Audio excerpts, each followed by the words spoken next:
ونؤمن به ونتوكل عليه ونعوذ بالله من شرور أنفسنا من يهده الله فلا مضل له ومن يضلله فلا هادي له ونشهد أن سيدنا وحبيبنا وسندنا وإمامنا وقائدنا محمد بن عبد الله ورسوله صلى الله عليه وسلم تسليما كثيرا كثيرا.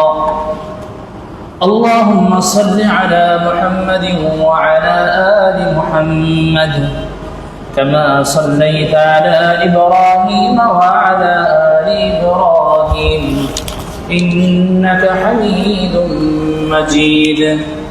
اللهم بارك على محمد وعلى آل محمد كما باركت على إبراهيم وعلى آل إبراهيم إنك حميد مجيد.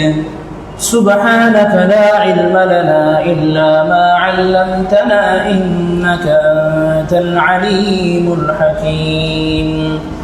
لا إله إلا الله محمد رسول الله.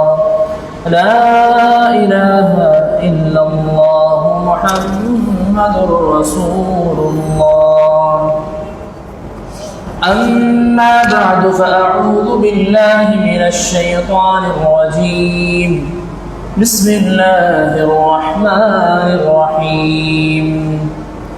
يا قوم ادخلوا الأرض المقدسة التي كتب الله لكم ولا ترتدوا على أدباركم فتنقلبوا خاسرين.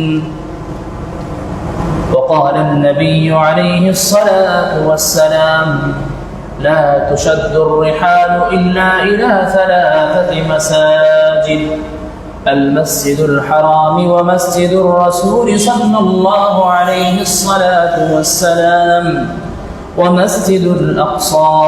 بارك الله لنا ولكم من القرآن والحديث الشريف ونفعنا وإياكم بالآيات والذكر الحكيم. আল্লাহ রাব্বুল ইজ্জতের দরবারে হাজার লক্ষ কোটি শুকরিয়া। তিনি আমাদেরকে সুস্থ শরীরে শাওয়ালের দ্বিতীয় জুমায় উপস্থিত হওয়ার তৌফিক দিয়েছেন, বলি আলহামদুলিল্লাহ। আল্লাহ তাআলার আমাদের উপরে অনেক অনুগ্রহ, যিনি আমাদেরকে শেষ নবী হযরত মুহাম্মদ মুস্তাফা সাল্লাল্লাহু আলাইহি ওয়াসাল্লামের উম্মত হিসাবে নির্বাচন করেছেন। আল্লাহ তাআলা আমাদের প্রতি অনুগ্রহের শেষ নাই, সীমা নাই। এত দয়া আর মায়া আমাদের উপরে রয়েছে। এই জন্য কোরআনে কারীমে রব্বুল আলামিন ফরমান, আমি তোমাদেরকে কতটুকু মহব্বত করি, তোমাদের উপরে কতটুকু দয়া আমার, এটা যদি তোমরা হিসাব করতে শুরু করো, এটা হিসাব করতে করতে তোমরা ক্লান্ত হয়ে যাবে, হিসাব শেষ হবে না। এই জন্য এই কথা চিন্তা রাখা যে আল্লাহ তাআলার দয়া আর মায়া আমাদের উপরে 24 ঘন্টা রয়েছে। আমরা দুনিয়ার সামান্য মানুষও যদি কিছু আমাদের উপরে দয়া রহম করে, আমরা বলি না, এটা কোনো সময় বলি অমুক দিন উনি আমাকে একটু মহব্বত করেছে, কিন্তু আমাদের উপরে আমাদের রবের 24 ঘন্টা দয়া আর মায়া রয়েছে। এই জন্য কোরআনে কারীমে রব্বুল আলামিন ফরমান, ওয়া ইন তাউদ্দু নি'মাতাল্লাহি লা তুহসুহা। যদি আমার দেওয়া অনুগ্রহ, আমার দেওয়া নিয়ামত, আমার দেওয়া মহব্বত, আমার দেওয়া দয়া যদি তোমরা বলতে থাকো, এটা শেষ করতে পারবা। ফাবিআইয়ি আলা'i রাব্বিকুমা তুকাযযিবান। তুমি তোমার রবের কোন কোন নিয়ামত স্বীকার করবে? তুমি তোমার রবের কোন কোন নিয়ামত স্বীকার করবে? স্বীকার করা সম্ভব? স্বীকার সম্ভব না। আমরা বুঝি না বিদায় এরকম শুকরিয়া আদায় করি না। আল্লাহ তাআলা আমাদেরকে আমাদের রবের পরিপূর্ণ শুকরিয়া আদায় করার তৌফিক দান করুন, বলুন আমিন। শুকরিয়া আদায় তিনভাবে গত জুমায় আলোচনা হয়েছে। একটা হচ্ছে মুখ দিয়ে, আর একটা হচ্ছে দিল দিয়ে, আর একটা হচ্ছে আমল দিয়ে।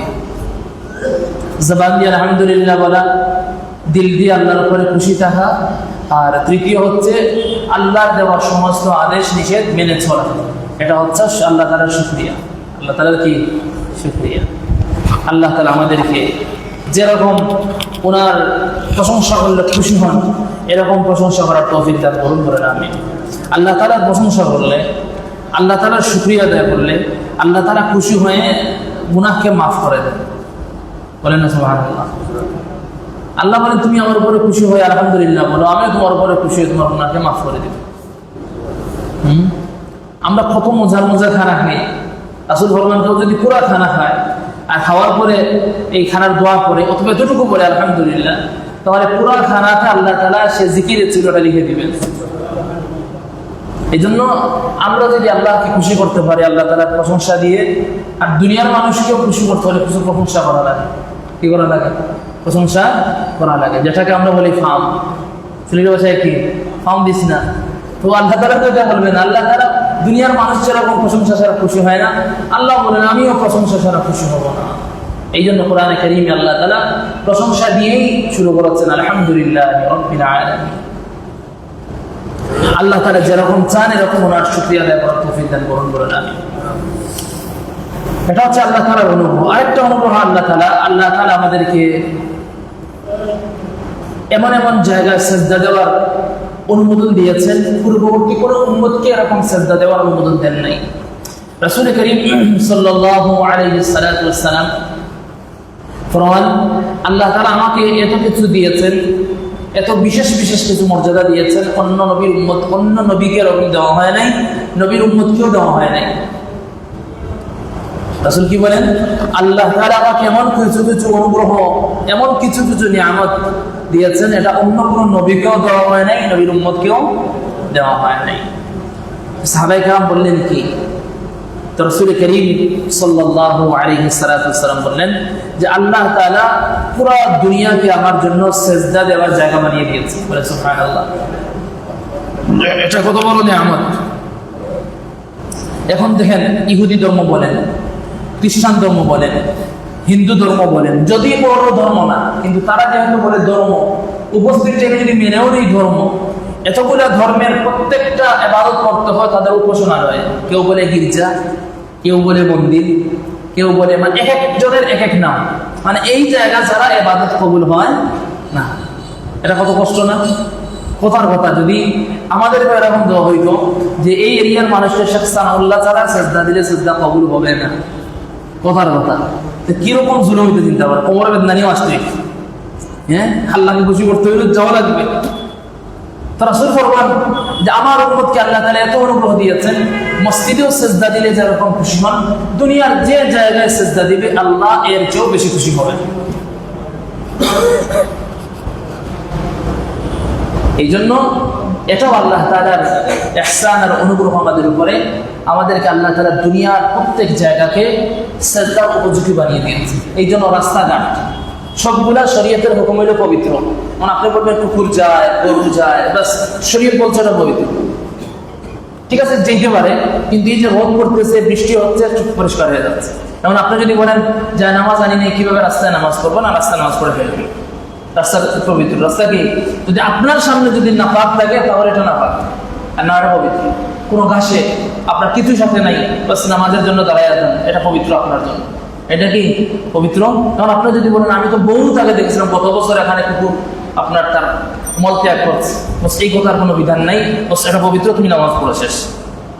এই জন্য আল্লাহ তাআলা পুরো দুনিয়ার জায়গাকে আমাদেরকে সিজদার জায়গা বানিয়ে দিয়েছে। এটা অনেক বড় নিয়ামত, আমরা বুঝি না, যেহেতু সিজদার মূল্য আমাদের কাছে নাই, এই জন্য এটাও বুঝি না। এই জন্য কি, কিন্তু মার্কেটের মূল্য এতটুকু। যদি আপনার পুরো হাসান মার্কেটের নাম দেওয়া আজকে হয়ে যায় ব্লু ওয়াটার, পুরো সিলেটবাসী খুশি। হাসান থেকেও মার্কেট করলে ব্লু ওয়াটারের ব্যাগ, আর জিন্দাবাজার মার্কেট করলেও কিসের ব্যাগ? ব্লু ওয়াটারের ব্যাগ, বস খুশি। তো আমাদের কাছে সিজদার কোনো মূল্য নেই, বিদায় তো আল্লাহ দিয়েছেন তো দিয়েছে। কিন্তু সাহাবায়ে কেরাম এই কথা শোনার পরে এত খুশি হয়েছে, আর রাসূল এত খুশি হয়েছে যে হযরত আদম নবী থেকে আমার পর্যন্ত কোন নবীকে আল্লাহ তাআলা সব জায়গায় সিজদা দেওয়ার অনুমতি দেন নাই, আমাকে দিয়েছেন।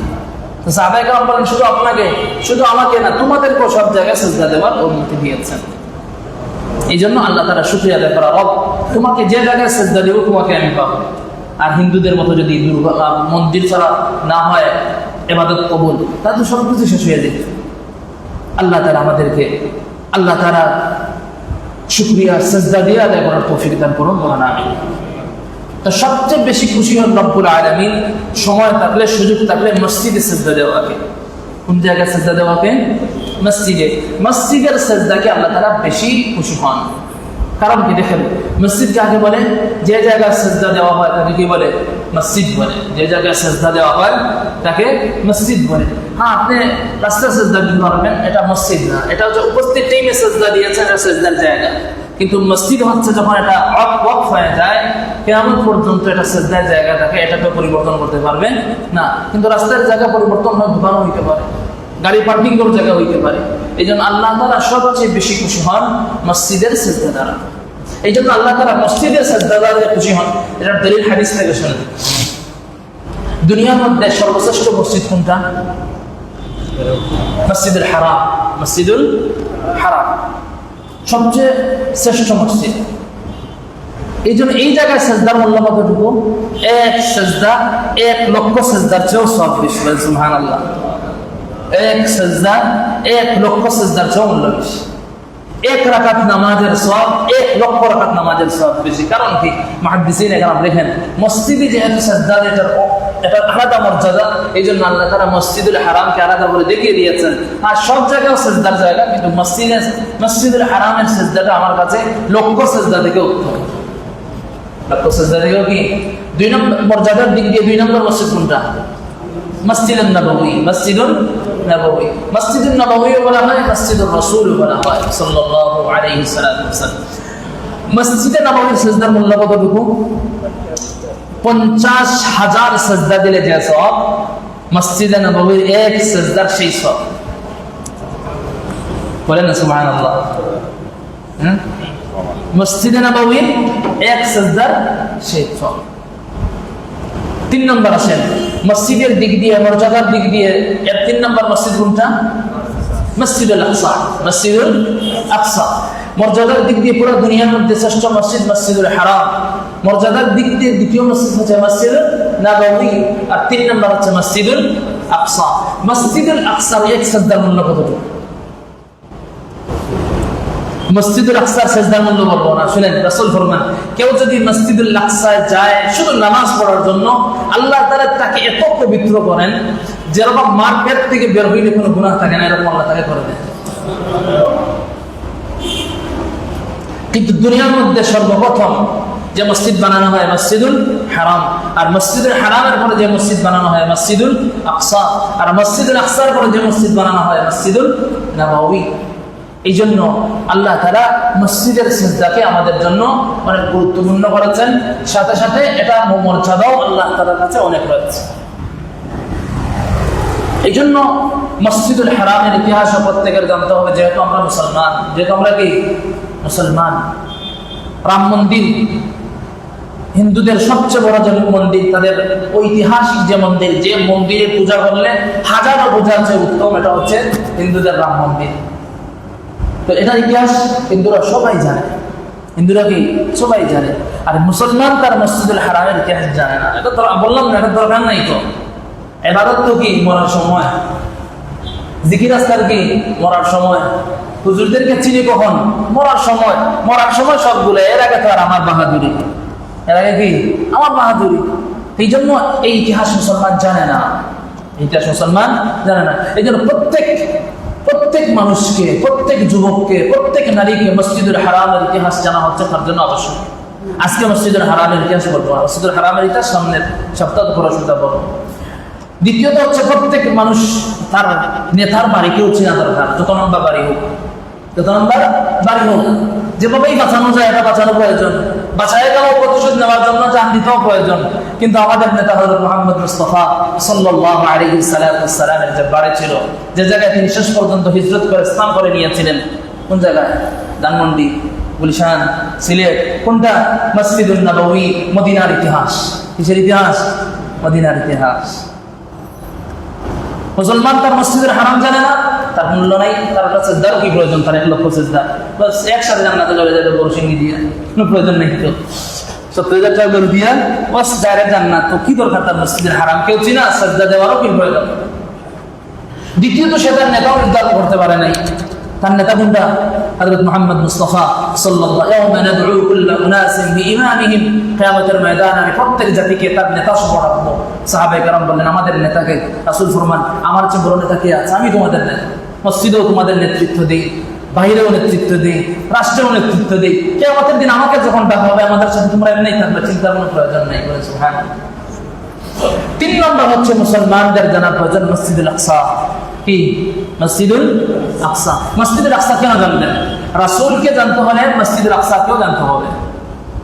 রাসূলকেও চিনতে হলে মসজিদুল আকসাকেও কি চিনতে হবে।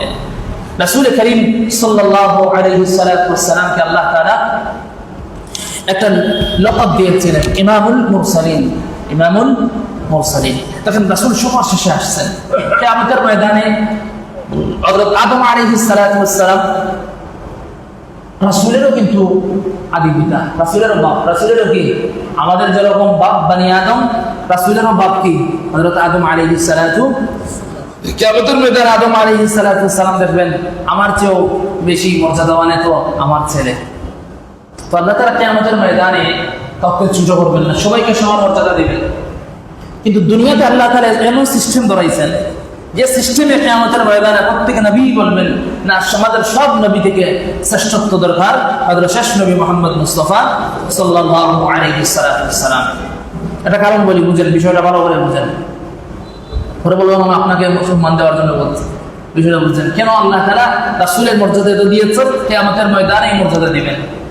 রাসূল করিম সাল্লাল্লাহু আলাইহি ওয়াসাল্লাম যখন আপনার এই মসজিদুল হারাম থেকে আপনার মসজিদুল আকসায় যান, মিরাজের রাত্রিতে যখন আসমানে উঠবেন, তখন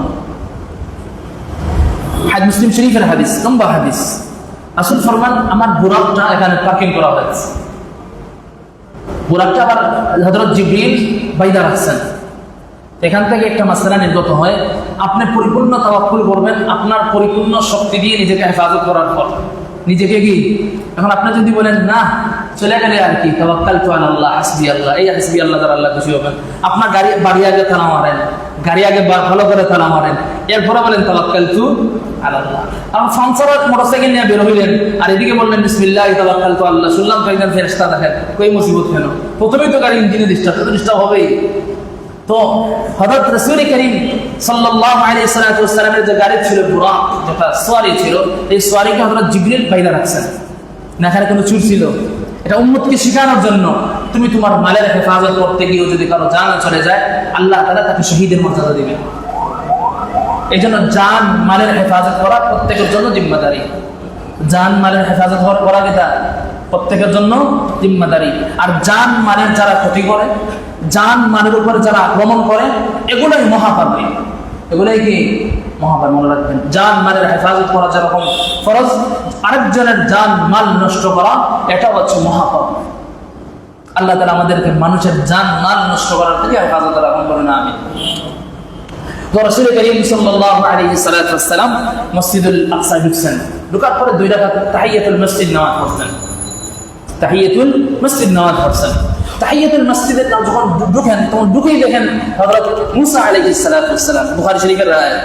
আর ঢুকেই দেখি আমার সামনে হযরত মুসা আলাইহিস সালাম নামাজ পড়তেছেন। তো রাসূল মুসা আলাইহিস সালামের চেহারাকে বর্ণনা করলেন। উনি বললেন হাদিসের মধ্যে যে মুসা আলাইহিস সালামের চেহারা গোল ছিল আর ওনার চুল ছিল কান পর্যন্ত কুকরানো। তো আমি দেখি নামাজে দাঁড়িয়ে গেছি, একটু সামনে আগে দেখি ঈসা আলাইহিস সালাম। তো ঈসা আলাইহিস সালামের পরিচয় দিতে গিয়ে রাসূল বললেন, এক সাহাবী ছিলেন যে তোমার মতো দেখছি ঈসার চেহারাটা। আরেকটু আগে দেখেন ইব্রাহিম আলাইহিস সালাম। তখন বলেন ইব্রাহিম আলাইহিস সালামের চেহারা আমার মতো, বলেন সুবহানাল্লাহ। তো তাহিয়াতুল মসজিদের নামাজের সময় শেষ। আপনার এই মুহূর্তে হঠাৎ জিবরিল এসে রাসূল করিম সাল্লাল্লাহু আলাইহি ফাকাদ্দামানি জিবরিল, একজন এসে জিবরিল এসে বললেন আপনি সামনে যান। সামনে কেন যাব? আপনি 2 রাকাত সবাইকে নামাজ পড়ান। তো হযরত আদম আলাইহিস সালাম থেকে নিয়ে সমস্ত নবী এই রাত্রিতে হুজুর করিম সাল্লাল্লাহু আলাইহি সাল্লামের পিছনে নামাজ পড়েছেন। ওনার ইমামতিতে, ওনার কিসের দিতে? ওনার ইমামতিতে নামাজ পড়েছেন।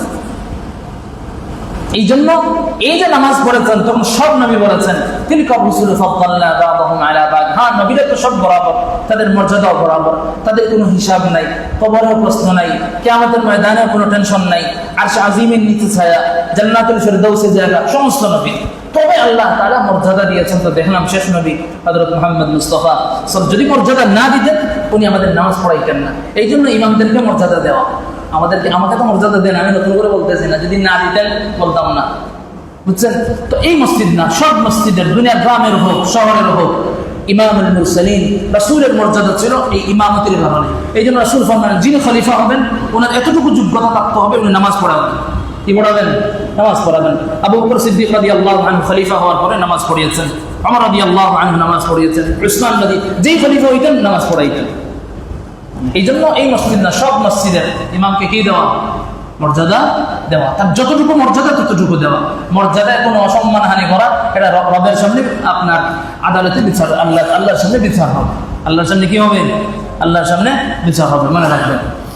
তো এই জন্য রাসূল কারীম সাল্লাল্লাহু আলাইহি ওয়াসাল্লামকে আল্লাহ তাআলা শ্রেষ্ঠত্ব দিয়েছেন এই মসজিদুল আকসা নিয়ে। কোন জায়গায় নিয়ে? রাসূলকে চেনার জন্য কি প্রয়োজন বলেছিলাম? মসজিদুল আকসার ইতিহাস জানার প্রয়োজন। কারণ রাসূল যে ইমামুল মুরসালিন হলেন, সবার শেষে আসছেন দুনিয়াতে, আবার সবার প্রথমে যাবেন জান্নাতে। তো অন্য নবীরা কি করছেন? তাদের মর্যাদা নাই? হ্যাঁ, অন্য নবীদেরও মর্যাদা, কিন্তু সবার শেষে হিসাব নেতৃত্ব, এমন নেতৃত্ব দিয়েছেন সবার আগে উনি ছিলেন। কিয়ামতের ময়দানে আল্লাহ তাআলা হযরত মুহাম্মদ মুস্তাফা সাল্লাল্লাহু আলাইহি ওয়াসাল্লামকে সবার আগে নেতৃত্ব দিয়ে জান্নাতে দিবেন। এই জন্য মসজিদুল আকসায় রাসূলের মর্যাদা বৃদ্ধি পেয়েছিল। মসজিদুল আকসায় রাসূলের মর্যাদা কি বৃদ্ধি পেয়েছে? মসজিদুল আকসা এটা এমন এক মসজিদ যে মসজিদের কোন জায়গা নাই যে জায়গায় নবীদের কদম পড়ে নাই। বলেন সুবহানাল্লাহ। মসজিদুল হারামে সব নবীর কদম পড়ে নাই, মসজিদুল নববীতে সব নবীর কদম পড়ে নাই, কিন্তু মসজিদুল আকসা এমন জায়গা নাই যে জায়গায় কোনো নবীদের কি পড়ে নাই। লক্ষাধিক নবী একসাথে রাসূলের পিছনে নামাজ পড়ছে, কোন জায়গা বাকি আছে? এটি নিয়ে কিন্তু আর কোনো মানুষ নামাজ পড়ে নাই। আল্লাহ তাআলা এখন বলবেন সব নবীরা কবর থেকে উঠে আসছেন। আরেকটা মাসআলা জেনে রাখেন, সমস্ত নবী কবরে জীবিত, সমস্ত নবী কবরে জীবিত। আল্লাহ তাআলার হুকুমে সমস্ত নবীকে কবর থেকে উঠাই আল্লাহ তাআলা মসজিদুল আকসায় উপস্থিত করেছেন। তা কোন টাইমে? তাহাজ্জুদের টাইমে, যখন সব ঘুমায়, যখন কে ঘুমায়? সব ঘুমায় তাহাজ্জুদের টাইমে। আর কোনো মানুষ ছিল না। এই মসজিদুল আকসার আশেপাশের মানুষও বলতে পারে নাই, আশেপাশের মানুষও কি বলতে পারে নাই। এমনকি হযরত জিবরিল আলাইহিস সালাতু ওয়াস সালাম রাসূলের পিছনে নামাজ পড়েছেন। এই জন্য মসজিদুল আকসার মর্যাদা দিতে গিয়ে এতটুকুই বলা যায়, মসজিদুল আকসার কোনো জায়গা বাকি নাই যে জায়গার মধ্যে সমস্ত নবীর কদম পড়েছে। আর মসজিদুল আকসার মেহরাবে যার সিজদা, যার কপাল লেগেছে, উনি হচ্ছেন হযরত মুহাম্মদ মুস্তাফা সাল্লাল্লাহু আলাইহি ওয়াসাল্লাম। মসজিদুল আকসার আরেকটা মর্যাদা শুনেন, ইতিহাস জানেন। মসজিদুল আকসা হচ্ছে এমন এক মসজিদ যে মসজিদে আল্লাহ তাআলা কিয়ামত পর্যন্ত এই মসজিদুল আকসাকে উনি হেফাজত করবেন, এটা জিম্মাদারি নিয়েছেন। আল্লাহ তাআলা দুনিয়ার 3 মসজিদের জিম্মাদারি নিয়েছেন, মসজিদুল হারাম, মসজিদুল নববী, মসজিদুল আকসা। এই 3 মসজিদকে আল্লাহ হেফাজত করবেন। আর এই 3 মসজিদের সাথে যারাই লাগবে আল্লাহ তাদেরকে ধ্বংস করবেন। আল্লাহ তাদেরকে কি করবেন? ধ্বংস করবেন। আর আপনি বলবেন ওই ধ্বংস তো দেখি না। ধ্বংস দেখেন নাই? যদি না বুঝেন না। ফেরাউনের ধ্বংস দেখেন আর চোখের সামনের ধ্বংস দেখেন। ধ্বংস যখন আসে তখন যাদের উপরে আছে তারা বুঝে। হয়তো বলবেন কই দেখি না। কেউ ফেরাউনের ইতিহাস পড়ছে আর কেউ দেখছে। এই জন্য আপনার ধ্বংস যখন আসবে। এই জন্য মসজিদুল আকসাকে কিয়ামত পর্যন্ত আল্লাহ তাআলা মুসলমানের অধীনে রাখবেন। কার অধীনে রাখবেন? মুসলমানের অধীনে রাখবেন। এই জন্য মসজিদুল আকসা শুধু আপনার পিছনে লাগায় না মানুষ অনেক কিছু, মসজিদুল আকসার ছবি, মসজিদুল হারামের ছবি, এর দ্বারা আগ্রহ আসবে না। মসজিদুল আকসার আল্লাহ তাআলা কি মর্যাদা দিয়েছেন, রাসূল কি মর্যাদা দিয়েছেন, এটা ভিতরে লালন করেন, ভিতরে মর্যাদা রাখেন। আল্লাহ তাআলা ওঠেই মসজিদুল আকসার জন্য যখন দুঃখ আসবে এমনিই তাদের জন্য সেরকম বদদুয়া আসবে। এমনি কান্না করে বিচার দিলে এই বিচারের কোনো মূল্য থাকে না। আর চোখের পানি নিয়ে বিচার দিলে এই বিচারের কি থাকে? বিচারকের সামনে কিছু একটা মূল্য থাকে। তো আমাদের বিচার হয় চোখের পানি ছাড়া। আর নিজের স্বার্থ হাসিলের সময় চোখের পানি দরকার লাগলে বাড়াও করি, এই করি ভাই, বাড়া করেও কান্নাকাটি করাই। তো আমাদের বিচার হচ্ছে মসজিদুল আকসার জন্য শেখ সানাউল্লাহর মতো এক মসজিদ আসলো কি না আসলো কি, আমার বাপেও দেয় নাই দাদাও দেয় নাই, সমস্যা কি? তো এরকম আমাদের বিথরটা, এরকম কি আমাদের অবস্থা। এই জন্য মসজিদুল আকসার ইতিহাস প্রত্যেক মুসলমান যদি সে বলে আমি মুসলমান, প্রত্যেক মুসলমান যদি এটা ভাবে শেষ নবী হযরত মুহাম্মদ মুস্তাফা এত মর্যাদাপূর্ণ একজন নবী আলাইহিস সালাতু ওয়াস সালাম আল্লাহ আমাদেরকে দিয়েছেন, তার মসজিদুল আকসার ইতিহাস জানতো। মসজিদুল আকসার আরেকটা মর্যাদা, আল্লাহ তাআলা এই মসজিদুল আকসার দিক দিয়ে রাসূল করিম সাল্লাল্লাহু আলাইহি সাল্লামকে দীর্ঘ কয়েক বছর মসজিদুল আকসাকে কিবলা করে নামাজ পড়িয়েছেন। বলেন সুবহানাল্লাহ। রাসূল করিম সাল্লাল্লাহু আলাইহি সাল্লাম মদিনায় আসার কিছুদিন আগ পর্যন্ত কিবলা ছিল মুসলমানের কোন দিক? মসজিদুল আকসা।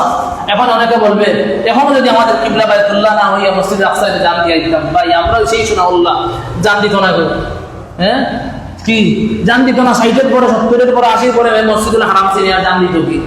কেউ কেউ বলে না যদি আমি সাহাবী হইতাম তো কত ভালো হইতো, তার মধ্যে আরেক সাহাবী হইলে উবাইয়ের মতো তুই মুনাফিক হইতি, তো কিভাবে? এখনো বেটা তুই উস্তাগাইয়া মসজিদে যাস আর তখন তুমি জিহাদের জায়গা ছিল এমনি পিছনে বলাই। তো আল্লাহ তাআলা বুঝে শুনে আমাদেরকে সাহাবী বানায় নাই, আমরা অনেক আফসোস করি যদি সাহাবী হইতে পারতাম, সাহাবী হইলে মুনাফিকের কাতারে আমাদের নাম থাকতো, সাহাবী হইলে কি এই মুনাফিকের কাতারে আমাদের নাম থাকতো। নাউযুবিল্লাহ, আল্লাহ আমাদেরকে হেফাজত করেছেন, বলে না আমিন।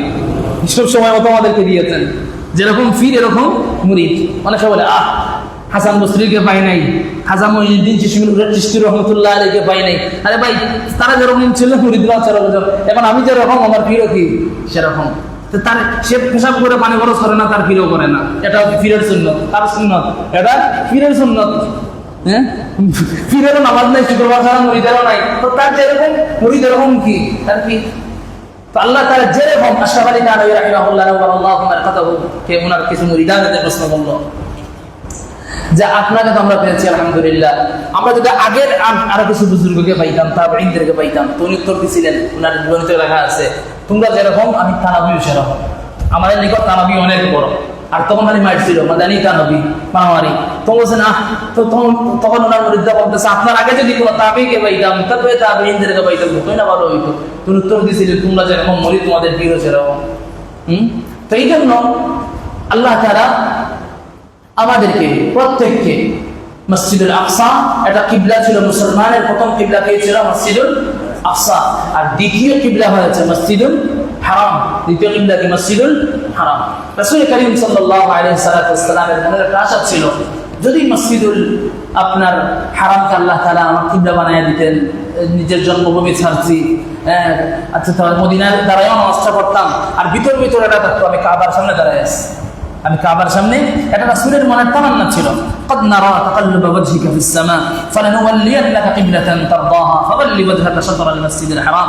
রাসূলকে আল্লাহ বলেন আমি দেখলাম তোমার দিলের খবর, ঠিক আছে মসজিদুল আকসার দিকে দাঁড়াইছো, দিল কিন্তু তোমার কিবলা কাবার দিকে, কারণ কাফিররা তোমাকে কাবলার দিকে কাবাকে সামনে রেখে নামাজ পড়তে দিল না, যাও আমি তোমার কিবলাকে কাবার দিকে করে দিলাম। এই নামাজের মধ্যেই এই আয়াত যখন নাজিল হয়, নামাজের মধ্যেই রাসূলুল্লাহ কিবলা পাল্টায় দিয়েছে, বলেন না সুবহানাল্লাহ। তখনও কিছু মুনাফিক হয়েছে, তখন বলে কিসের নবী নামাজে কিবলা পাল্টায়? বাস ইনবি মানি না, ইনবি কি মানি না। যারা হজে গেছেন দেখেন না আপনাদের জিয়ারায় নিয়ে যায় মসজিদুল কিবলাতাইন, দুই কিবলা, এদিকে কিবলা এদিকে এক মেহরাব এদিকে এক মেহরাব, মানে রাসূল নামাজে থাকা অবস্থায় ওনার চেহারাকে আবার পাল্টায় দিয়েছেন আর কিবলার দিকে। তখন সাহাবায়ে কেরামকে রাসূল কেমন ভাবে অন্ধবিশ্বাস করতেন, রাসূলের এতটুকু অনুসরণ করতেন, তারাও কোনো ইশকাল যার কিবলা পাল্টায় দিয়েছে। এই জন্য মসজিদুল আকসা মুসলমানের প্রথম কিবলা, মুসলমানদের কি প্রথম কিবলা। মসজিদুল আকসার আরেকটা ফজিলত শুনেন, আল্লাহ তাআলা মসজিদুল আকসার কারণে পুরা দুনিয়াতে বরকত দিয়েছেন, বলেন সুবহানাল্লাহ। পুরা দুনিয়াতে আল্লাহ তাআলা মসজিদুল আকসার উসিলায় বরকত ওয়ারা করেছেন। মসজিদুল আকসা ফিলিস্তিন বলেন, গাজা বলেন, জাই বলেন, সিরিয়া বলেন, সিরিয়ার ভিতরে তো পড়ছে। মসজিদুল আকসা এমন জায়গায় পড়ছে তার ফল 12 মাস ফল আসে, বলেন সুবহানাল্লাহ। আবহাওয়া 12 মাস ভালো থাকে, আবহাওয়ার মধ্যে কোনো ফরমালিন নেই, কোনো কিছু নেই। এই জন্য তো এই পশুরা এই জায়গাটাকে দখল করতে চায়। আল্লাহ তাআলা এত খনিজ সম্পত্তি দিয়েছেন এই জায়গার মধ্যে, এটা অন্য জায়গায় ধ্যান নাই। আল্লাহ তাআলা প্রত্যেক মুসলমানের দেশে আল্লাহ তাআলা এত সম্পত্তি দিয়েছেন, গ্যাস বলেন, তেল বলেন, অস্ত্র বলেন, সব যে জায়গায় মিলে এটা হচ্ছে সমস্ত হচ্ছে মুসলমানদের রাষ্ট্রের মধ্যে মিলে। কিন্তু মুসলমান যখন তার মধ্যে ইহুদিবাদের, মুসলমান যখন তার মধ্যে খ্রিস্টানের রূপরেখা নিয়ে আসে, তখন তো আল্লাহ তাআলা মুসলমান নাম রাখেন কষ্ট দেন ইহুদিদের মতো কষ্ট, ইহুদিদের মতো কি কষ্ট। এই জন্য আল্লাহ তাআলা বরকত ওয়াদা করেছেন আপনার এই পুরো দুনিয়াকে মসজিদুল আকসার কারণে। কোরআনে কারীমে রব্বুল আলামিন ফরমান ওয়ানাজ্জাইনাহু ওয়া লূতান ইলাল আরদি আল্লাতী বারাকনা ফিহা লিল আলামিন, সূরা আম্বিয়ার ৭১ নম্বর আয়াত। আল্লাহ তাআলা একসাথে দুই নবীর উম্মতকে ধ্বংস করেছেন। কোন কোন নবী? লূত আলাইহিস সালাতু ওয়াস সালাম আর ইব্রাহিম আলাইহিস সালাতু ওয়াস সালামের জাতিকে। তো আল্লাহ তাআলা তাদেরকে এখান থেকে নিয়ে মসজিদুল আকসার কাছে বলছেন তোমরা এখানে থাকো আর তোমাদের রাষ্ট্রকে আমি শেষ করে দিলাম, এক বুলেট দিয়ে শেষ। এই জন্য রাসূল ফরমান, সাহাবায়ে কেরামকে একদিন রাসূল বললেন তোমাদের যদি সামর্থ্য থাকে মসজিদুল আকসায় যাও, এখানে গিয়ে নামাজ পড়ো। আল্লাহ তাআলা মসজিদুল আকসার আশেপাশে এত নবীর কবর রেখেছেন, দুনিয়ার কোনো জায়গায় এত নবীর কবর নাই। ইব্রাহিম আলাইহিস সালাতু ওয়াস সালামের কবর, লূত আলাইহিস সালাতু ওয়াস সালামের কবর, ঈসা আলাইহিস সালাতু ওয়াস সালামের কবর, ইসমাঈল আলাইহিস, মানে দুনিয়ার বড় বড় নবীদের কবর আল্লাহ তাআলা মসজিদুল আকসার পাশে রেখেছেন। এরপর রব্বুল আলামিন ফরমান ওয়া বারাকনা ফিহা লিল আলামিন, আমি মসজিদুল আকসাকে পুরো দুনিয়াবাসীর জন্য বরকত ওয়ালা করেছি। সুবহানাল্লাহ। একটা কথা মনে রাখবেন মুসলমান, মসজিদুল আকসা যদি থাকে আমাদের জিন্দেগিও সুন্দর থাকবে, মসজিদুল আকসা শেষ আমাদের জিন্দেগিও শেষ। হাদিসের মধ্যে কিতাবুল ফিতান একটা হাদিস আছে, রাসূল কারীম ফরমান, রাসূল কারীম সাল্লাল্লাহু আলাইহি ওয়াসাল্লাম ফরমান মসজিদুল আকসায় যখন আক্রমণ শুরু হবে তখন পুরো দুনিয়াবাসীর উপর থেকে কল্যাণের যে আবহাওয়া, কল্যাণের যে একটা বরকত এটা আল্লাহ তাআলা উঠিয়ে আনবেন। এই জন্য এটা ভাববেন না তারা মায়ের খাও, আমাদের সমস্যা কি, আমাদের দুয়ারে বা কি প্রয়োজন, হ্যাঁ আমাদের কি প্রয়োজন, তারা মায়ের খাইলে খাইলে সমস্যা কি। মনে রাখবেন মসজিদুল আকসা শেষ হওয়ার পরে টার্গেট থাকবে মসজিদুল হারাম, মসজিদুল নববী, এরপরে দুনিয়ার সব মসজিদ, এরপরে কি দুনিয়ার সব মসজিদ। দেখেন না কিছুদিন আগে আমাদের পার্শ্ববর্তী দেশের একটা ওয়াকফ নামক একটা বিল পাস করছে, যে বিলে অটোমেটিক প্রত্যেক মসজিদের মুতাওয়াল্লির নাম থাকবে না, কিন্তু জিম্মাদার থাকবে একজন হিন্দুরা। ওয়াকফ সম্পত্তির প্রত্যেকটা জিম্মাদারকে থাকবে, সংসদ সদস্যরা থাকবে, সংসদ সদস্যরা সব আল্লাহ ওয়ালা বসে আছেন না। কিছুদিন আগে আমাদের বাংলাদেশেও একটা আইন ছিল যে প্রত্যেকটা এলাকার যে মসজিদ থাকবে, বড় বড় যেগুলা সরকারি ভাবে বানায় দেওয়া, ইউএনরা থাকবে, টিএনরা থাকবে, সে হিন্দু হলেও জিম্মাদার থাকবে। আমাদের বাংলাদেশে ছিল না, ইউএনও হিন্দু ছিল, সে মসজিদের জিম্মাদারও ছিল। বলেন নাউজুবিল্লাহ। মসজিদের মুতাওয়াল্লি, মসজিদের জিম্মাদার, মসজিদের নেতৃত্ব দিবে একমাত্র যারা আল্লাহকে নির্দ্বিধায় ইন্নামা ইয়া'মুরু মাসাজিদাল্লাহ মান আমানা বিল্লাহি ওয়াল ইয়াউমিল আখির ওয়া আকামাস সালাতা ওয়া আতাজ যাকাতা ওয়া লাম ইয়াখশা ইল্লাল্লাহ ফাআসা উলাইকা ইয়াকুন, যারা আল্লাহকে একবারে বিশ্বাস করে, যাকাত দেয়, হজ করে, আল্লাহর জন্য মাথা ঝুঁকায়, তারাই মসজিদের জিম্মাদার হবে, বাইরে কেউ জিম্মাদার হতে পারবে না। এটা এমনি বিল ফাঁস হয় নাই, আশেপাশের দেশের বিল এমনি ফাঁস হয় নাই। দুনিয়ার প্রত্যেকটা মসজিদ টার্গেট, দুনিয়ার প্রত্যেকটা মসজিদ কি টার্গেট, যে মসজিদ ঢুকায় দাও। কথার কথা, যদি কোনো এলাকার মসজিদের মুতাওয়াল্লি হয়ে যায় সুদখোর, বাস সুদের টাকা দিয়ে দিবে মসজিদ নষ্ট করে, ইমামের ভেটো সুদের টাকা, মুয়াজ্জিনের ভেটো সুদের টাকা। বস এখন দেখা যায় একদিনের বিচার শুনলাম সুদখোর মুতাওয়াল্লি আর ইমামও সুদখোরের লগে আছে, থাকতে পারে হাতের কাছে বলতে সমান না। সব শার্ট প্যান্ট বলে চুরি করে, সব শার্ট প্যান্ট বলে চুর নাকি না, সব প্যান্ট দিয়ে সব ইমাম তো সমান না। বলতেছে সুদখোরের সাথে সুদখোর ইমাম আছে, সাথে সাথে সবকিছু তাল দেয়, সবকিছু দিয়ে দেয়, সব জিও হুজুর দিয়া দিয়ে এলাকা শেষ, এই দিয়ে কি শেষ, এলাকা শেষ। এই জন্য মসজিদুল আকসা যখন, মসজিদুল আকসার উপর থেকে যখন মুসলমানের নেতৃত্ব কর্তৃত্ব হয়ে যাবে, পুরো দুনিয়ার মসজিদকে তারা দখল করে নেবে, তাদের প্রথম টার্গেট। এই জন্য মুসলমানের জন্য জিম্মাদারি হচ্ছে মসজিদুল আকসার হেফাজত করা, মসজিদুল আকসার কি করা, হেফাজত করা। রাসূল কারীম সাল্লাল্লাহু আলাইহি ওয়াসাল্লাম একদিন সাহাবাদেরকে ফরমান তোমরা মসজিদুল আকসায় কিছু দান করো, মসজিদুল আকসার জন্য। কিসের জন্য? মসজিদুল আকসার জন্য। তোমাদের সামর্থ্য অনুযায়ী দান করো, মসজিদুল আকসাকে সাজাও, মসজিদুল আকসায় খরচ করো। তো আপনার সাহাবায়ে কেরাম বললেন তো আমাদের তো অনেকের এমন সামর্থ্য নাই মসজিদুল আকসায় যাব। তো রাসূল ফরমান যদি নাও যাইতে পারো, তোমরা যদি কোনোদিন সামর্থ্য হয় খরচ পৌঁছাও না, রাসূল বলেছেন তোমরা হিজরত করো মসজিদুল আকসা। কি করো? হিজরত করো মসজিদুল আকসা, মসজিদুল আকসা তোমরা হিজরত করো। যদি হিজরত করতে নাও পারো, মসজিদুল আকসায় কিছু দান পৌঁছাও, আল্লাহ তাআলা তোমাদেরকে এর পরিপূর্ণ মূল্য তোমাদেরকে দিবেন। আল্লাহ কি দিবেন? পরিপূর্ণ মূল্য তোমাদেরকে দিবেন। এই জন্য আবার সব দিয়া দিবেন না, জায়গা মতো পৌঁছে না। জায়গা মতো কি পৌঁছে না, এর আগে বর্ডারে শেষ হয়ে যায়। কি শেষ হয়ে যায়? আমাদের ত্রাণের মতো, কিসের মতো? ত্রাণের মতো। বর্তমানে অনেকে পৌঁছায় খানা দানা, টাকা পয়সা জায়গা মতো পৌঁছায় না, হাওড় অঞ্চলে যায় না, স্পটেই শেষ। স্পটেই কি শেষ? 3 লক্ষ থেকে 2 লক্ষ টাকা, 1 লক্ষ তো আর এমনি শেষ। খানা দানা বাবদ সব, গাড়ি ভাড়া বাবদ সব শেষ। এই জন্য বর্তমানে সেটা দিকে সব দিয়া দিচ্ছি না, পরে দেখবেন জায়গা মতো গেল না। আল্লাহ যদি কবুল করে আমাদের জিন্দগিতে, ইনশাআল্লাহ মসজিদুল আকসা আমরা দান করবো পারেন ইনশাআল্লাহ। রাসূল করিম সাল্লাল্লাহু আলাইহি ওয়াসাল্লাম ফরমান যে মসজিদুল আকসা এটা যারা জিয়ারত করবে, যারা কি করবে? শুধু জিয়ারত করবে। মসজিদুল আকসায় যারা যাবেন, জিয়ারত করবেন, খারাজা মিন দুনুবিহি কায়াউমিন ওয়ালাদাতহু উম্মুহু, নাসাই শরীফের হাদিস। রাসূল ফরমান মসজিদুল আকসা যদি কেউ দেখতেও যায়, শুধু উদ্দেশ্য দেখার জন্য গিয়েছে, আল্লাহ তাআলা তার গুনাহকে এমন ভাবে বের করবেন যেন তার মার পেট থেকে বের করছে। সুবহানাল্লাহ। এই জন্য 3 মসজিদে সফর করা যায় দেখার জন্য। কি করার জন্য? দরগা মসজিদ, দরগা, সাফরান, মাঝবান্ডারি, 3 মসজিদ। বা মসজিদ 3 মসজিদ। মসজিদুল হারাম লা তুশাদ্দুর রিহাল ইল্লা মিন 3। 3 মসজিদে সফর করা যায়, শুধু দেখবো। এটা কি দেখবো? 1 নম্বর হচ্ছে মসজিদুল হারাম। 1 নম্বর কি? মসজিদুল হারাম। দ্বিতীয় মসজিদ হচ্ছে মসজিদুল নববী, আর 3 নম্বর হচ্ছে মসজিদুল আকসা। জিয়ারতের উদ্দেশ্যে দেখার জন্য এই 3 মসজিদ সফর করা যায়। হজের সাথে আবশ্যক কিছু না মসজিদে নববীতে যাওয়া, এটা আবশ্যক কিছু না, কিন্তু দেখার জন্য যাওয়া এটা সওয়াবের কাজ। কিসের কাজ? আমরা যে যাই হজকে পরিপূর্ণ করার জন্য না? রাসূল করিম সাল্লাল্লাহু আলাইহি ওয়াসাল্লাম মসজিদে নববীতে শুয়ে আছেন, রাসূলকে একটা সালাম দিব আর মসজিদে নববী দেখে আসবে। এই জন্য মসজিদে নববী দেখলেই জান টান্ডা হয়। কি টান্ডা হয়? আর মসজিদুল হারামের দাঁড়ায় ক্লক টাওয়ার দিকে জান টান্ডা হয় না? মসজিদুল হারামের ভিতর আসে না তো চোখের সামনে, কিন্তু মসজিদের নববী দেখলে জান টান্ডা হয়। আর এখানে ক্লক টাওয়ার দিকে কি এত বড় একটা বিল্ডিং মালিক দিতে পারতাম, হ্যাঁ, এত বড় উঁচা ঘড়ি, তো এটা দিকে মানুষের জান টান্ডা করে। মসজিদুল হারামও দেখবেন, মসজিদের হারামে এসে আসলে আমরা গিয়ে দেখি বাইতুল্লাহকে দেখি। কি দেখি? বাইতুল্লাহকে দেখি। এই জন্য রাসূল ফরমান মসজিদুল হারামে যদি এসে কেউ বাইতুল্লাহর দিকে তাকায়াও থাকে, আল্লাহ তাআলা 60 রহমত এমন দিবেন, দুনিয়ার কোনো মানুষ রকম এই রহমতকে রহমতের মালিক বানায়া দেন না। আর এক হাদিসের মধ্যে আছে বাইতুল্লাহকে যদি দেখেও পয়সা তার গুনাহ মাফ হয়। তার কি মাফ হয়? তার গুনাহ মাফ হয়। আর মসজিদে নববীকে দেখলেও গুনাহ মাফ হয়, সওয়াব হয়, আল্লাহ খুশি হন। আর মসজিদুল আকসা যদি কেউ জিয়ারতে যায়, আল্লাহ তাআলা তাকে মাসুম বানায়া মসজিদুল আকসা থেকে ফিরাইয়া দেন।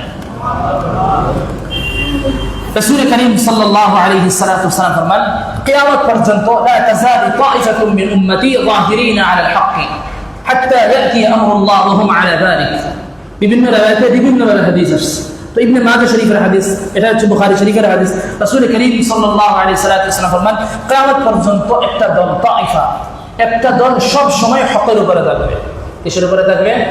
একটা দল হকের উপরে থাকবেই। আপনি যদি বলেন সব তো বরাবর আমার চোখের সামনে লাগে, আমি তো হক পাই না, তালাশ করি না।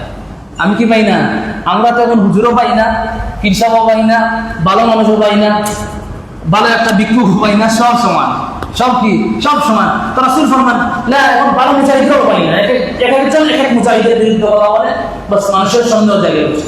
তো রাসূল ফরমান শুনে রাখো, রাসূল দাঁড়িয়ে বলেছেন তাইফা, একটা দল কিয়ামত পর্যন্ত হকের উপরে থাকবে। বলে সুবহানাল্লাহ। রাসূল ফরমান এরকম যদি কোনো দল তোমরা পাও তার হকের উপরে আছে, রাসূল করিম সাল্লাল্লাহু আলাইহি ওয়াসাল্লামের অনুসরণীয় আছে। রাসূল করিম সাল্লাল্লাহু আলাইহি ওয়াসাল্লাম জিহাদ করেছেন, ওরা জিহাদ করে, অথবা কোরআন হাদিসে বিধিবিধান সামনে রেখে জিহাদ করে, তোমরা তাদের সাথে যোগ দিয়ে দাও। যোগ দিয়ে যদি মারাও যাও, আল্লাহ তাআলা শহীদের মর্যাদা তোমাদের দিবেন। এখন সাহাবায়ে কেরাম রিদওয়ানুল্লাহি আলাইহিম আজমাইন জিজ্ঞাসা করলেন, এ আল্লাহর রাসূল, এই দলটা, আচ্ছা আপনি তো বলছেন পুরো দুনিয়াকে সামনে রেখে, দলটা কোন জায়গায়, কোন এরিয়াতে থাকবে এটা আমাদের শুধু বলেন। এই দলটা কোন এরিয়ায় থাকবে এটা আমাদেরকে বলেন। রাসূল ফরমান ফি শাম, এটা সিরিয়াতে থাকবে। বলেন সুবহানাল্লাহ। রাসূল করিম সাল্লাল্লাহু সিরিয়ার ভিতরেই ফিলিস্তিন, সিরিয়ার ভিতরেই গাজা। রাসূল করিম সাল্লাল্লাহু আলাইহি ওয়াসাল্লাম এর দোয়া করতেছেন, আল্লাহুম্মা বারিক লানা ফি শামিনা, আল্লাহ তুমি শাম দেশে বরকত দাও। এবং আরেক সাহাবী সামনে এসে বলেন আমিন বলে বলেন, আল্লাহ মদিনাও বরকত দাও। তো রাসূলের মদিনার জন্য বরকতের দোয়া করেন নাই? মদিনাতে এমনি বরকতওয়ালা।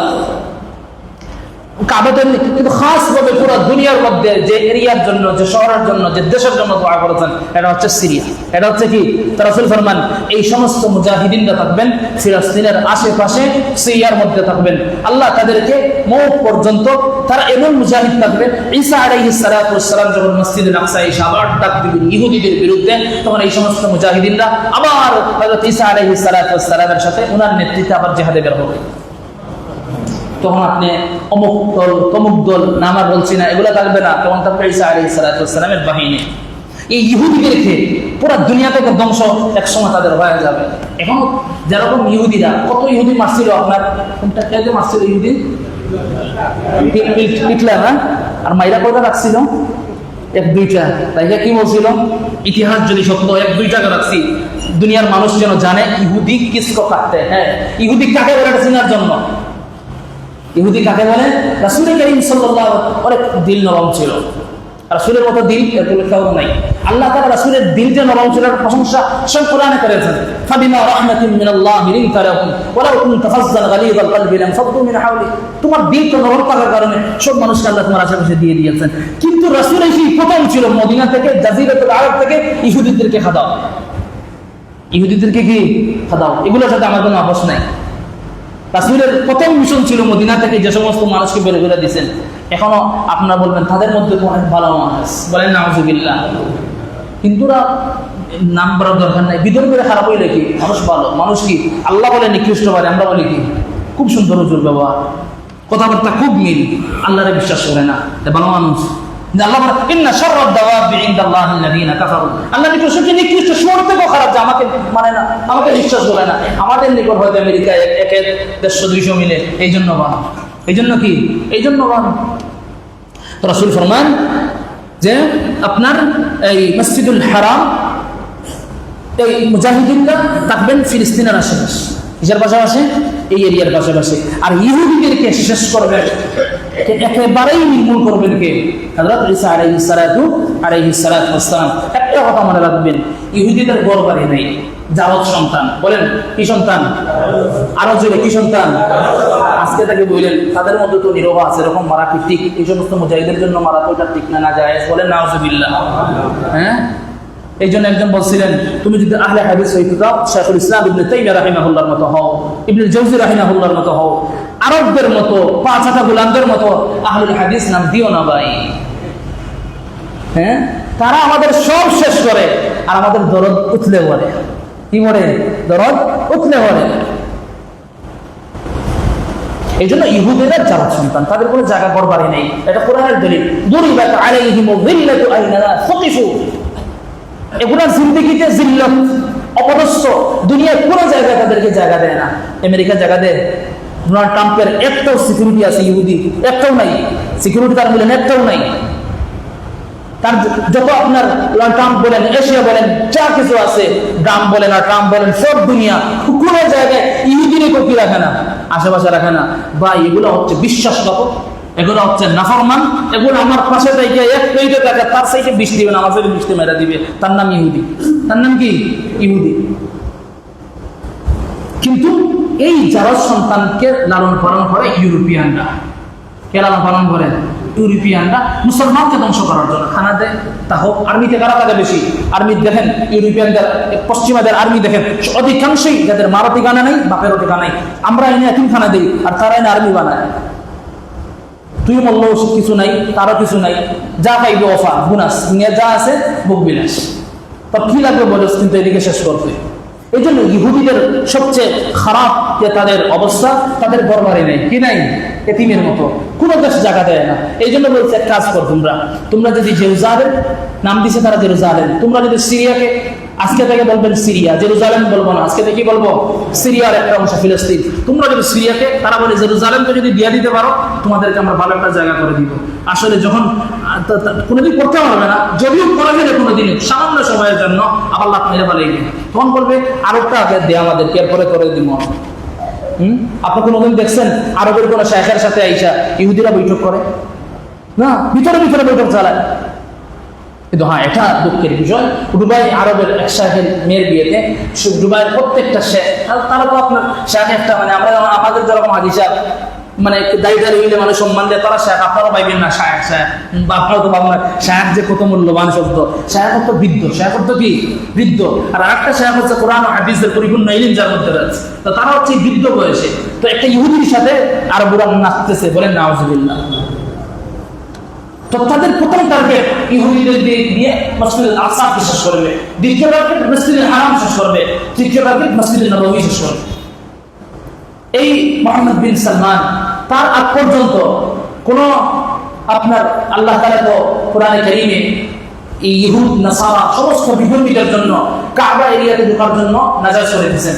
এই জন্য কোনো ভিসা দিয়ে তার ভিসাও মিলবে না তাদের।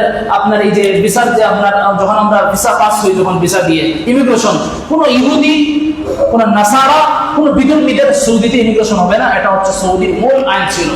إنما المشركون نجس فلا يقربوا المسجد الحرام بعد عامهم هذا। কোরআনে কারীমের সূরা বারাতের এটা একটা আয়াত।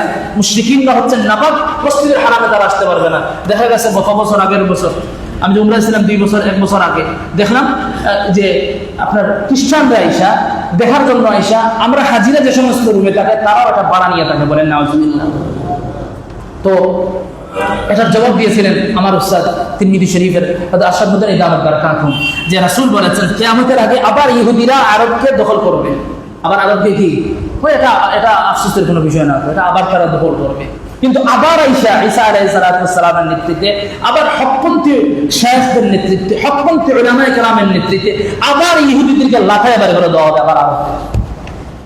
যেহেতু ইমিগ্রেশনের সুযোগ হয়ে গেছে, দেখতে আসে, কি আসে দেখতে আসে। মসজিদে নববীর 336 নম্বর গেট দিয়ে এসে ঢুকে গেছে এক ইহুদি, এক খ্রিস্টান। তো আপনার পুলিশরা জোরে বের করতে পারে না, গলার মধ্যে ধাক্কা দিয়ে বের দিচ্ছে, বের হয় না। কি হয় না? সে নাকি দেখবে, সে নাকি কি প্রফেটকে দেখবে, সে তুই দেখবে কিভাবে? এটা তোর জন্য দেখাও তো জায়েজ না। এই জন্য মন্দিরে গিয়ে কোনো মা দেবতাকে দেখা কিনা, বলেন না, দেখা কিনা জায়েজ না। আপনারা দেখতে যাইয়েন, দেখতে যাই না তো সামনে আসতেছে এসো হয় বৈশাখ না, মঙ্গল শোভাযাত্রা। আর কি বলবো, মঙ্গল শোভাযাত্রা আর ঈদের শোভাযাত্রা দুটা বরাবর হয়ে গেছে। দুটা কি এই বছর যে মুসলমানরা যে ঈদ পালন করছে, এই মঙ্গল শোভাযাত্রার মতো, মঙ্গল শোভাযাত্রার মতো ঢোল তাবলা দিয়ে ডাকার মধ্যে মিছিল হয়েছে। তো কোন জিনিসের কাকে কে বাধা দিবে বলেন? এটা আমাদের জিম্মাদারি বলা, আর আপনাদের জিম্মাদারি ইমানকে বাঁচায় রাখা। মৃত্যুর সময় ইমাম সাহেব জানাজা পড়াবেন, আর এসে দোয়া করবেন, আর গরু সিন্নি করবেন। এর দ্বারা মাহতারাম দোস্ত বুজুর্গ আজিজ রেহাই নাই। মনে রাখবেন, ইমান নিয়ে যদি যেতে পারেন রেহাই, আর না হয় কোনো কিছু কোনো সব আফসোস ছাড়া কিছুই থাকবে না। এই জন্য প্রত্যেকের ইমানকে হেফাজত করা জিম্মাদারি নেন। আমি আমার ইমানকে হেফাজত করবো, বলেন ইনশাআল্লাহ। এই জন্য ইহুদিরা সবচেয়ে বদখাসলত, সবচেয়ে জারদ, দুনিয়ার মধ্যে সবচেয়ে নিকৃষ্ট হচ্ছে কি ইহুদিরা। তাদের প্রথম টার্গেট হচ্ছে ইউহাররিফুনাল কালিমা আন মাওয়াদিহি। তাদের প্রথম টার্গেট কোরআনে কারীমের বলেন, তাওরাত বলেন, ইনজিল বলেন, মানে কোরআনের প্রত্যেকটা বিধানকে মিটাইয়া দেওয়া। কোরআনের প্রত্যেকটা বিধানকে কি দেওয়া? মিটাইয়া দেওয়া। আপনি বলবেন আমাদের কোরআনে তো এত লক্ষ লক্ষ হাফিজ, মিটাবে কোথায়? কোরআন আয়াত মিটাবে না, আয়াত মিটাবে না, এর মর্ম মিটাইয়া দিবে। কি মিটাই দিবে? এর মর্ম মিটাইয়া দিবে, তাফসীর মিটাইয়া দিবে। এর কি মিটাই দিবে? মর্ম মিটাইয়া দিবে, তাফসীর মিটাইয়া দিবে। তখন আপনি বলবেন না, এত লক্ষ লক্ষ হাফিজ দ্বারা আল্লাহ কোরআনের হেফাজত করছেন, আর কিভাবে না? তারা প্রত্যেকটা কোরআনের নতুন নতুন শায়েখ দিয়ে এমন এমন ফতোয়া ডেলিভারি দিবেন যে ফতোয়াটা কোনো মুসলমান, কোনো সাহাবায়ে কেরাম, কোনো তাবেঈন, তাবেঈন এই তাফসীর করেন নাই। আর মুসলমান এটা আপন ভাবে নিয়ে নিবে, আর এই তখন থেকেই মুসলমানের ধ্বংস শুরু হবে। এই জন্য তাদের প্রথম টার্গেট আমাদের কোরআন হোক, আমাদের হাদিস হোক, এটা মূল মর্মটাকে সরায় আনা। আল্লাহ তাআলা ইহুদিদের ধ্বংস করুন, বলেন আমিন। ইহুদিদের দ্বিতীয় নাম্বার খাসলত যে ওয়ায়াকুলুনান নাবিয়্যিনা বিগাইরিল হক। দুনিয়ার মধ্যে সবচেয়ে বেশি নবীদেরকে যারা হত্যা করেছেন, তাদের অন্যতম যাদের নাম, যাদের সারি, তারা হচ্ছে ইহুদি। তারা হচ্ছে কি? এত নবীকে তারা মারছে, নাউজুবিল্লাহ, বলেন নাউজুবিল্লাহ। আল্লাহ রাসূল ফরমান কিয়ামতের ময়দানে আল্লাহ তাআলা ইহুদিদের জন্য তো স্পেশাল আযাব নির্ধারণ করে রেখেছেন, অন্যের জন্য এটা নাই। স্পেশাল কাফিরদের মধ্যে স্পেশাল আযাব কাকে দেওয়া হবে? ইহুদি। তোমরা তো শক্তিশালী ছিলা, তোমাদের আলাদা আযাব। কি আযাব? আশাদ্দুন নাসি আযাবান ইয়াউমাল কিয়ামাতি রাজুলুন কাতালাহু নাবিয়্যুন আও কাতালা নাবিয়্যান। রাসূল ফরমান কিয়ামতের ময়দানে কঠিন আযাব তাদের জন্য আলাদা তৈরি করে রাখা হয়েছে যারা নবীদেরকে হত্যা করে, যারা নবীদেরকে কি করে? হত্যা করে। এই জন্য নবীদেরকে দুনিয়াতে সবচেয়ে বেশি হত্যা করেছে ইহুদিরা, আর ওয়ারাসাতুল আম্বিয়াকে সবচেয়ে বেশি হত্যা করবে ইহুদিরা, মনে রাখবেন। আজকে আরবে কোন শায়েখরা, কোন ইমামরা জবান থেকে কোনো একটা শব্দ হক বের করতে পারেন না, মিম্বর থেকে বের হওয়ার সাথে সাথে জেল। মিম্বর থেকে বের হওয়ার সাথে সাথে কি জেল। হয়তো আপনারা জানবেন না এটা, হয়তো জানেন, তারা নবীদের কাছে আসছে, ওয়ারাসাতুল আম্বিয়া ছাড়বে না। আমাদের থেকেও তারা হাদিস নিয়ে বেশি স্টাডি করে, আমাদের থেকেও বেশি হাদিস নিয়ে তারা গবেষণা করে যে নবীরা দিনের হেফাজত করেছে, আর নবীদেরকে যারা অনুসরণ করে তাদেরকেও শেষ করো, পুরো দুনিয়া আমাদের। তো দুনিয়া কি আমাদের। এই জন্য মাঝে মাঝে দেখেন না, অমুক ইমাম চলে গেছে, অমুক ইমাম ইস্তেফা দিয়ে চলে গেছেন না, যতদিন পর্যন্ত দেখবে তাদের ফতোয়া অনুযায়ী চালানো যায় ততদিন চালাবে, আর যেদিন দেখবে তার ফতোয়া মানে না, বলবে তুমি ডাইরেক্ট শেষ। তো ইউহাররিফুনাল কালিমা আন মাওয়াদিহি, শরীয়তকে তার মূল স্থান থেকে তারা সরায় করে, নাউযুবিল্লাহ। এই জন্য ইহুদিদেরকে যদি কেউ মহব্বত করেন, ইহুদিদের যদি আদর্শ কেউ লালন করেন, আর ইহুদিদেরকে ভালো যদি ভাবেন, আপনার ঈমান আছে না নাই এটা আপনি আল্লাহর সাথে হিসাব নিকাশ করিয়েন, আমার বলার কিছু নেই। এই জন্য মুহতারাম দোস্ত বুজুর্গ আজিজ, এই ফিলিস্তিনের জন্য কান্না করা, আল্লাহ তাআলা সামর্থ্য থাকলে জিহাদে শরীক হওয়া। এখন তারা ফতোয়া আসছে, আরবের রাবিতাতুল ইসলাম একটা বোর্ড আছে, পুরো দুনিয়ার উলামায়ে কেরামকে নিয়ে এখানে ফতোয়া দেওয়া হয়েছে, নতুন ফতোয়া, ওই প্রত্যেকটা মুসলিম রাষ্ট্রের শাসকদের জন্য জিহাদ করা হচ্ছে ফরজ। আগে শাসকরা তৈরি হতে হবে না, না রাসূল জিহাদে গেছেন আর ঘরে এসে নিছে, রাসূল সাহাবায়ে কেরামকে বলাইছেন, উনি এসে নিচে বসেছিলেন না, রাসূল সহ জিহাদ হয়েছে। যে জিহাদে যাওয়ার প্রয়োজন পড়ে নাই, এটা সারিয়া আর একটা জিহাদ। তো যাই হোক, এখন মুসলিম শাসকদের জন্য আবশ্যক হচ্ছে ফিলিস্তিনকে বাঁচানো, ফিলিস্তিনকে কি বাঁচানো। যদি ফেল হয়ে যায় আমাদের কোনো রেহাই নেই, মনে রাখবেন। এখনো মন মতো আপনার উমরা কেউ করতে পারে না, এখনো মন মতো কেউ হজ করতে পারে না। এটা এমনি, এটা এমনি, এটা কোনোদিন চিন্তা করছেন? এটা চিন্তারও তো দরকার নাই, চিন্তা করলে দোকানের হিসাবে সুদ চলে যাবে, এটা চিন্তা করবেন। এখনো মুসলমান তার হজ করতে পারে না, উমরা করতে পারে না, ওয়াজ করতে পারে না, মন মতো কাবাকেও দেখতে পারে না, বলেন নাউযুবিল্লাহ। জানতে বুঝবেন, মন মতো কাবাকেও দেখা যায় না। ইন্না সাফা ওয়াল মারওয়াতা মিন শাআইরিল্লাহ, সাফা মারওয়াকে মুসলমান দেখতে পারে না, সপ্তাহ 10 দিন থাকে। তো বললাম সাফা পাহাড়কে দেখছো? না, আমি তো সবসময় লিফটে উঠে 4 তলায় সাফা মারওয়া দৌড়েছি, পাহাড় তো দেখি নাই। পাহাড় তো কি কত কোরআনে কারিমে ইন্না সাফা ওয়াল মারওয়াতা মিন শাআইরিল্লাহ, এটা আল্লাহ তাআলা নিদর্শন। সাফা পাহাড়কে আজ পর্যন্ত এটা পাহাড় রাখছে, সাইডে দিয়ে টাইলস লাগাইছে। অনেক হজ করে আসে 30 দিন, সাফা মারওয়া দেখে নাই। সাফা মারওয়া কি মন মতো কাবাকেও দেখতে পারে না, কাবার সাথে নামাজও পড়া যায় না। ইমামকে বহুত দূরে দাঁড় করায়, এটা ফতোয়া আছে, বহুত দূরে দাঁড় করায়। ইমামরাও কাবার দরজার সামনে দাঁড়ায় নামাজ পড়াইতে পারে না। সব শেষ, এগুলো চিন্তার বিষয়। মুসলমান এগুলো বুজুর্গি থাকবে না, আমাদের এই নামাজ টামাজ কিছুই থাকবে না যদি মুসলমানের মসজিদুল আকসার মধ্যে কোনো আক্রমণ আসে। মসজিদুল আকসা যদি বিজয় হয়ে যায়, তারা হারামাইন যদি নিয়ে নেয়, দুনিয়া প্রত্যেকটা মসজিদ তারা দখলে নিয়ে নিবে, আর আইসা শুধু আমরা দোয়া দিব, এরপরে বের হয়ে যাই। এমনি তো ফতোয়া আছে, নতুন নতুন লাগে না, আগে থেকে এমনি বের করা হচ্ছে, মসজিদে তো প্রয়োজনীয় নাই, আসবেন আর যাবেন, আসবেন আর কি। কত কৌশলে যে তারা মুসলমানকে মসজিদ থেকে দূর সরাচ্ছে। মসজিদের প্রতি মানুষের আগ্রহ কত, ভিক্ষার মতো টাকা দিলাম মসজিদ বানানো লাগে। রাস্তাঘাটে দেখেন না, 2 টাকা দিয়ে দেন, 3 টাকা দিয়ে দেন। এই এলাকায় কোনো বিল্ডিং নাই, 4 তলা 8 তলা বিল্ডিং, আর পুরো দিন এখানে চাঁদা তুলে মসজিদ বানানোর জন্য। তাহলে বুঝা গেল এই এলাকার একটা মানুষের মসজিদের জন্য মহব্বত নেই, টাকাওয়ালারা আছে, মহব্বত নেই। এখন বলবেন যদি গরিব হয়, হারাম টাকায় বিল্ডিং বানাইছে, তো ঠিক আছে, বাবা সমস্যা নাই। হ্যাঁ, এই জন্য এটা সুকৌশলভাবে প্রত্যেক মুসলমানকে ধ্বংস করা হচ্ছে। এই জন্য মসজিদুল আকসার জন্য প্রত্যেকে প্রতিদিন 2 রাকাত নামাজ পড়ে দোয়া করবেন, বলবেন তো ইনশাআল্লাহ। মসজিদুল হারামাইনের জন্য দোয়া করবেন, আল্লাহ ইহুদ আর নাসারা থেকে হারামাইনকে বাঁচাও। মসজিদুল আকসাকে হেফাজত করো, ইহুদি থেকে আমাদের প্রত্যেককে হেফাজতে রাখো, এটা সবসময় দোয়া করবেন। যে যারা, যে সমস্ত বাচ্চারা শহীদ হচ্ছে, যে সমস্ত বাচ্চারা দুনিয়া থেকে চলে যাচ্ছে, কিয়ামতের ময়দানে কারা হাসবে, আর তখন আমরা দেখে আফসোস করবো, কিছু করার থাকবে না। এখন বাতাসে আপনার ছাই উড়ে না, তাদের শরীর উড়ে বাতাসের মধ্যে। আজান শুরু করছে, আল্লাহু আকবার, আশহাদু আল্লাহ বলার টাইম নেই, এর আগে মসজিদ সহ শেষ। মসজিদ সহ, যে মসজিদে হযরত ইব্রাহিম আলাইহিস সালাতু ওয়াস সালামের, যে মসজিদে ইব্রাহিম, একটা মসজিদ আছে, যে মসজিদের পাশে ইব্রাহিম আলাইহিস সালাতু ওয়াস সালামের কবর, এই মসজিদটাকে সরকারিভাবে বন্ধ করে দিয়েছে। কোন অধিকার মসজিদকে বন্ধ করা? এই জন্য মসজিদ যদি বন্ধ হয়ে যায়, আপনার জানাজার নামাজ সুন্দর করে হবে না, আপনার গোসল সুন্দর করে হবে না। মনে রাখবেন, কোরআনের সময় দেখেন নাই, একজন নায়ককে না থাকে দাফন করার জন্য একজন বলে এদিকে শুয়া, একজন বলে এদিকে শুয়া, কোনো ওজন নাই, একজন বলে এদিকে শুয়া, আরেকজন বলে এদিকে শুয়া, আরেকজন বলে দাইলা বেশ না, বস এরপরে মাটি দিয়ে দেয়, শেষ। মসজিদ যদি বন্ধ হয়ে যায়, আপনার জানাজার নামাজ সুন্দর করা হবে না। এর 7-8 তাকবীরে জানাজা হবে, আর প্রথম তাকবীরে দিয়া বলবে কি করবো, আচ্ছা 2 নম্বরটা দিয়া দিই, 3 নম্বরটা দিয়া দিই, জানাজা খতম, দাফন করা হবে, দাফনের কোনো মূল্য থাকবে না, আপনার জিয়ারত কেউ করবে না। এই জন্য মুসলমান মসজিদকে গুরুত্ব দেন।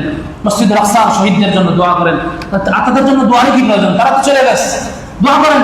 আমার রাদিয়াল্লাহু আনহু জবাব দোয়া করতেন, আল্লাহ তুমি আমাকে মসজিদে নববীর আশেপাশে মত দাও আর আমাকে শহীদের মত দান করো। আল্লাহ তাআলা যে সমস্ত বাচ্চারা শহীদ হচ্ছে, যুবকরা শহীদ হচ্ছে, নারীরা শহীদ হচ্ছে, আল্লাহ তাআলা তাদের উসিলায় আবার যেন ইসলামকে আবার বুলন্দ করে দেন, বলুন আমিন। দিন দিন ইসলাম বুলন্দ হচ্ছে না, নিচে নামতেছে।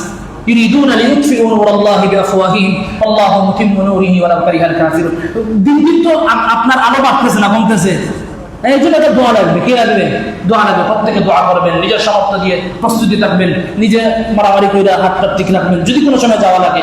এখন যদি শাসক আমাদেরকে বলে এখন জিহাদ ফরজ, তোরা সব বের হো, আর যদি গনে আমরা থেকে বের না হই, আবার কিয়ামতের ময়দানে আমার স্থান হবে এই উবায়ের সাথে, উতবার সাথে, সাইবার সাথে। এই জন্য জিহাদ শুধু জবানে না, জিহাদ শুধু ফেসবুকে না, জিহাদ দিল থেকে প্রস্তুতি নেওয়া, দিল থেকে কি নেওয়া। রাসূল ফরমান ওই মানুষ মুনাফিক হয়ে মারা যায় যে মৃত্যুর আগ পর্যন্ত আল্লাহর রাস্তায় জিহাদ করবে, এই তামান্না তার ভিতরে নাই। এই জন্য প্রত্যেকের ভিতরে আল্লাহর রাস্তায় জিহাদ করবে, এটা লালন করেন। এখন বলেন আমি তো মুরব্বী, এর 6 দিন পরে মারা যাবো, না এর বড় লালন করেন, এটা সওয়াব আছে। কি আছে? সওয়াব আছে। আল্লাহ তাআলা আমাদের কবুল করুন, বলেন আমিন। আরেকটা কথা, আপনারা তো সবাই কোরবানকে চিনেন তো সবাই, অনেকে চিনেন অনেকে চিনেন।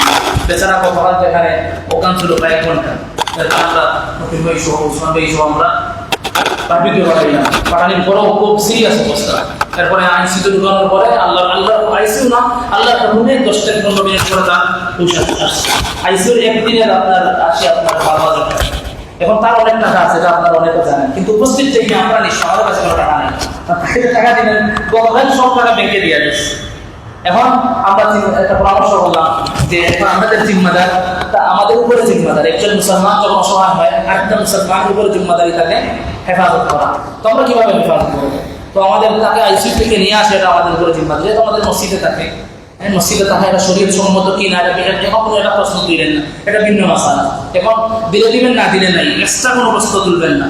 এখন আমাদের উপরে জিম্মাদারি কাজাসাদিন ওয়াহিদ, আমাদের এক শরীর, সে অসুস্থ, সে বর্তমানে তার এরকম শক্তি না, আমাদের উপরে চেক করা হয়, আমাদের কাছে সিগনেচারও দিতে পারবে না। সে তো শিল্ডিয়া টাকা রাখে আপনার এখনো গিয়ে আপনার, শিল্ডিয়া রাখে, জনতা ব্যাংকে অনেক অ্যাকাউন্ট আছে তার।